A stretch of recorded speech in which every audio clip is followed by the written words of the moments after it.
Hello and welcome to Come to the Table.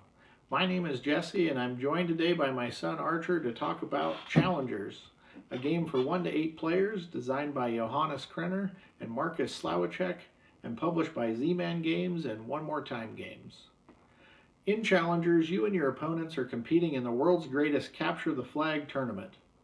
Over 7 rounds, you can choose from a variety of colorful character cards to add to your deck and battle your opponents one-on-one to win fans, which are this game's victory points.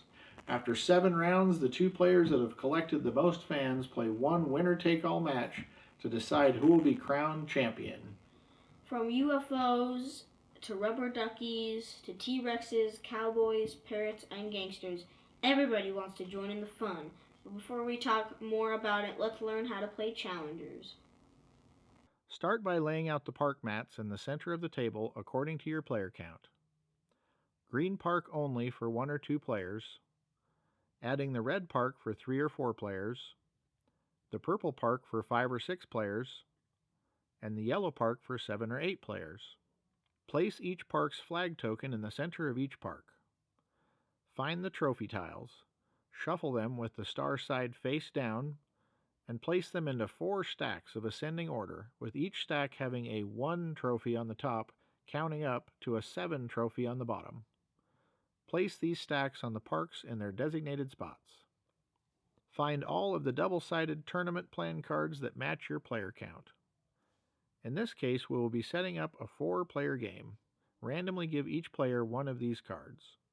Place the 3 card trays labeled A, B, and C in a spot that is easy to reach. Find the extra fan tokens and place them near the card trays. Find the starter deck cards and give each player the 6 cards that match their symbol on their tournament plans. 3 newcomers, 1 talent, Yo, bro. 1 dog,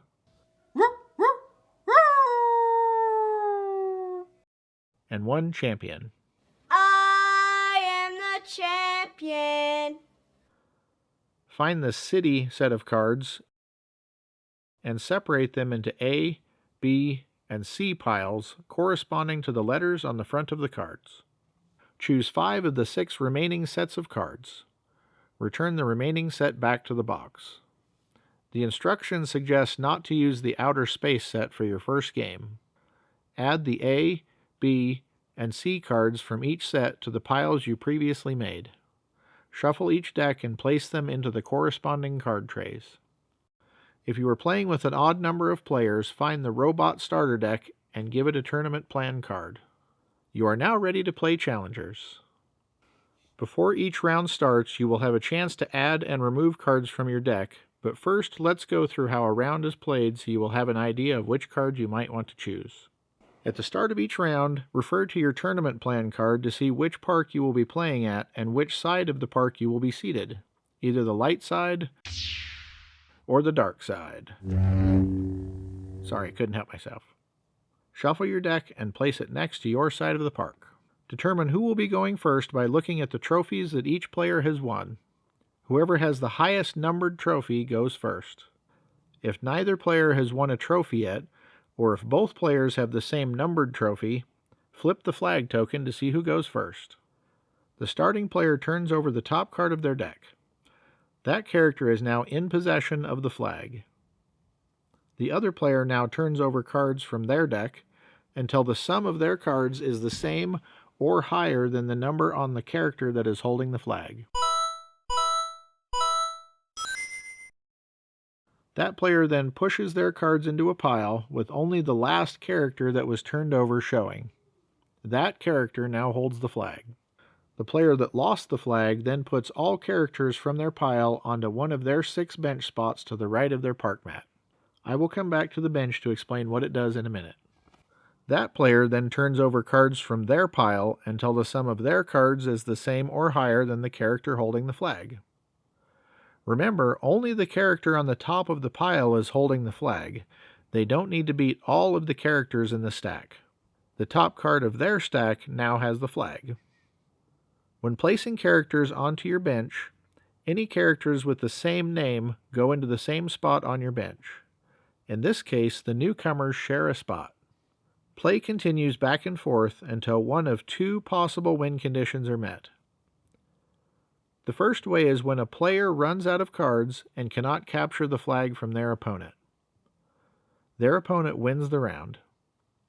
The second way is when a player needs to put a character on their bench, but all 6 spots are full and the character name does not match any that are already on their bench. Their opponent wins the round. The winning player takes the trophy with the matching round number from the pile on that park. The back of the trophy shows how many fans that trophy is worth, which are this game's points. These points should be kept secret from the other players. After 7 rounds have been played, each player counts up the number of fans they have on their trophies, as well as any fans they may have gotten from cards. The 2 players that have the most fans play one final winner-take-all match. Now that you understand how a round goes, let's look at how cards are added to your deck before each round. Refer to your tournament card before each round starts to see which deck you will be drawing from and how many cards you can pick. For round 1, we will be picking 2 cards from the A deck. Draw 5 cards from the A deck and choose 0, 1, or 2 cards. If you choose 2 cards, discard the rest to the designated spot in the card trays. Everyone gets 1 redraw per round if they don't like their initial hand of cards. If you choose 1 card from your initial draw, discard the other 4 cards, draw 4 more from the same deck, and choose 1 more card. If you choose 0 cards from the initial draw, discard all 5, draw 5 more from the same deck, and choose 2. Add the cards that you have chosen to your deck. You can now optionally choose to remove cards from your deck. Keep in mind that any cards that you remove from your deck cannot be added back in for the rest of the game. For round 3, you can either choose 2 cards from the A deck or 1 card from the B deck. And in round 6, you can choose 2 cards from the B deck or 1 card from the C deck. Most of the cards other than your starter cards will have additional powers and abilities you can take advantage of. Let's go over these. Cards that say, during the attack, are only active when trying to capture the flag from your opponent. Once you have the flag, these powers are no longer in effect. Victory is mine. Cards that say, from the bench, only apply when that character is sitting on the bench and are active as long as that character remains on the bench. These abilities add up if more than 1 character on your bench has this ability. What we need is a few good taters. What's taters, precious? Cards with the in-flag possession ability are only active if that specific character is holding the flag, not if it is underneath a different character holding the flag. Down, boy, down! Cards that say flag loss are only resolved when the flag is taken away from that character. If that character was never in flag possession, this ability does not trigger. Aw, that's not fair. I hate losing. Cards with a win picked ability only trigger when you pick that card during the deck phase before the round starts, and only once. Stop copying me. You're copying me. If a card effect lets you take fans, these are taken from the general supply and placed near your tournament plan card. Some cards refer to putting cards into your exhaust pile. This is a face-up pile next to your draw deck during a round. Any cards in your exhaust pile are added back to your deck once the round is over. I didn't do it. It wasn't me. The robot that is used in the solo mode or for an odd number of players is used just like a normal player, except it does not collect trophies. And that is how you play Challengers. Challengers Beach Cup adds a few new card abilities as well as optional player powers for each player to use, but the rulebook does a good job of explaining these, so I will leave you to discover these on your own. That's how you play Challengers. So, Archer, this is your favorite game? Correcto. What do you like about this game? I like that it's a deck building and a capture the flag at the same time. I really like that it plays up to 8 players simultaneously. You know, you're playing one-on-one, but you're all playing at the same time. And actually with both sets, if you have them both, you can play 16 at the same time, which I can only think of maybe one other game that does that that's not a party game, and that's a game that takes all day, and you can really play this in under 90 minutes, even with 16 players. I also really like how easy this game is to teach. People that have only played very few or no modern board games at all, I can sit down and teach this to them and have them up and going in 10 minutes. Is there anything that you don't like about this game? No. So you like everything about this game? Yes. Oh, okay. So the only very minor thing I would say about this game is, for me personally, I like games that are more complex, that have lots of different ways to win. And this game is pretty easy, pretty simple. I would say it's more of an entry-level game. But the good thing is between the two sets, you have 12 different sets of cards that you can mix and match. So I think that really adds to the replayability of this game. So let's talk about some of the cards that come in these sets. What are some of your favorites? The dwarf and the fairy mix. Why? Because they can combine with each other. So combine, like how the dwarves, when they go into your exhaust pile, they get put back on the top of your deck. And the fairy card can take all the dwarf cards and put them into the exhaust pile. Like, you like the combos of the game? Mm-hmm.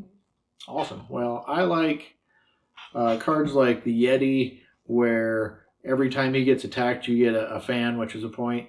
And so if you are up against a deck that has lots of littler cards, you can really rack up the points that way. And I like the tutor card because you can take any card you want from the deck and set it on top and really stack your deck that way. I also like the band.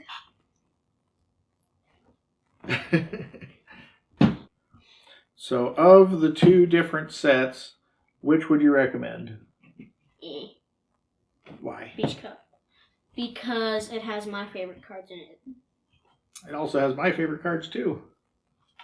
I also like how it has the different player abilities, which adds a little bit more strategy to the game. And I also like that the way that this game's set up, you actually get more cards earlier, so you can start refining your deck a little earlier, where this one's a little bit more simple. So would you say that we should give challengers our first ever come to the table's best recommendation? Yes. Well, thank you for watching our review of challengers, and I hope you liked our video. And remember, don't forget to like, share, and subscribe.